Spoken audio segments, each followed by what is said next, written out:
работи с подкрепата на Столичната община и кмета Бойко Борисов, няма невъзможни неща. Аз се казвам Адриана. Аз се казвам Юрий. Ние не чуваме музика, но усещам само вибрацията.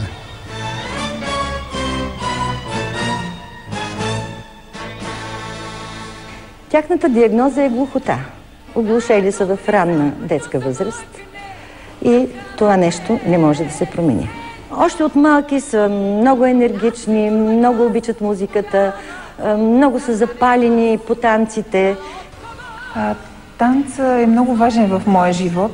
Усещам музиката с сърцето си често пъти. Вибрациите, разбира се, са основното нещо, основният инструмент, чрез който достигам до музиката. Танцът за мен е важен, защото наистина той се е превърнал в смисъла на моя живот. И аз без танца не мога. Танците за тях са нещо много отговорно, много важно и нещо, което им носи огромно удовлетворение. Не искам никога да спирам да танцувам.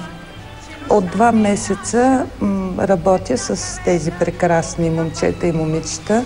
В началото, първата репетиция, когато дойдох с много голям страх и притеснение, аз не можех да си представя въобще в живота си, че човек, който не чува музиката, може да танцува. Моята мечта е да можем да покажем, че ние глухите също можем да танцуваме, че ние също сме фактор в обществото и бихме искали чуващите да ни забележат.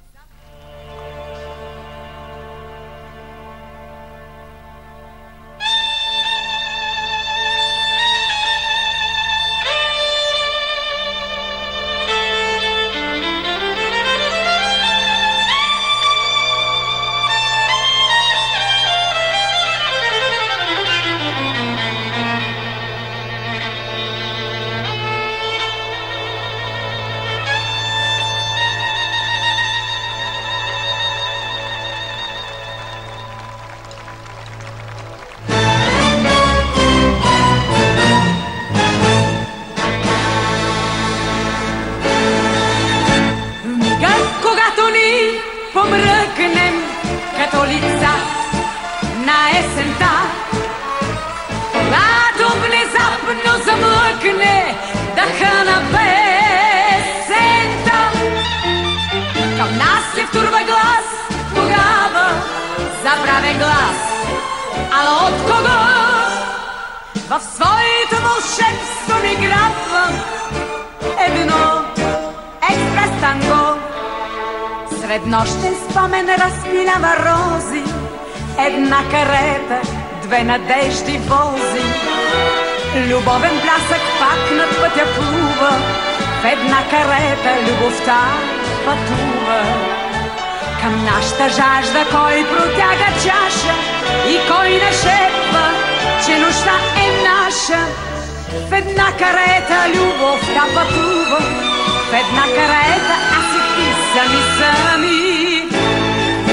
Когато ни помръкнем като лица на есента, когато внезапно замлъкне дъха на песента, към нас се втурва глас, тогава забравен глас. Ала от кого? В своето вълшебство ни грабва едно експрес танго. На нас се втурва глас, тогава забравен глас. Ала от кого? В своето вълшебство ни грабва едно експрес танго.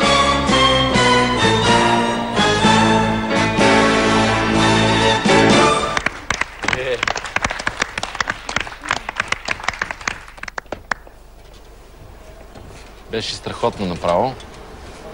Актьорско присъствие страхотно, страхотна стойка на мъжа, на жената. Ще направихте такива неща, направо нямам думи. Движението с ръцете беше изключително емоционално, артистично, много въздействащо и наистина се възхищавам и има страшно много какво да научим от вас. Аз съм шокирана от факта, че не изпуснаха нито един акцент и всичко беше толкова музикално, сякаш музиката извираше от тяхното тяло. Невероятно беше. Поздравявам ви. Наистина сте невероятни. Трябва да имаш страхотна душевна сила и енергия, за да пресъздадеш това нещо, което направихте вие. Наистина сте прекрасни. Аз се радвам, че последно ще говоря. Опитах се да се успокоя.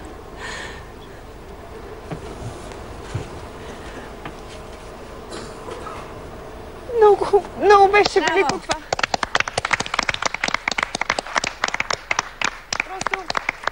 Просто човешкият дух е нещо толкова силно, толкова е над физическото. И вие го показахте тук на 1000%.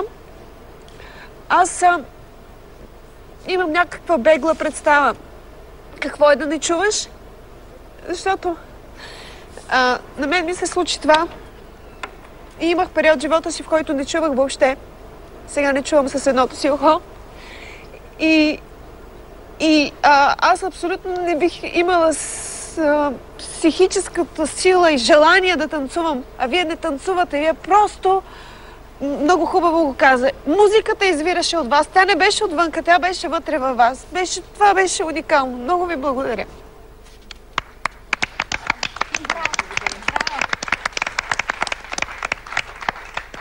Това, което показаха днес пред нас, е нещо уникално.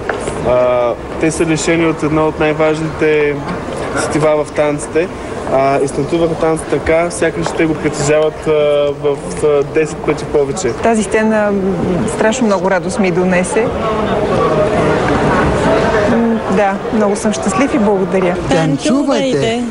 На последните елиминации миналата седмица България реши, че Георги Мамалев и Елена трябва да напуснат Dancing Stars за винаги. Жоро Мамалев и Елена, за съжаление не мога да повярвам, но това сте вие. То Жоро си казва, обаче ви къс днес се тръгвам. Аз не познавам.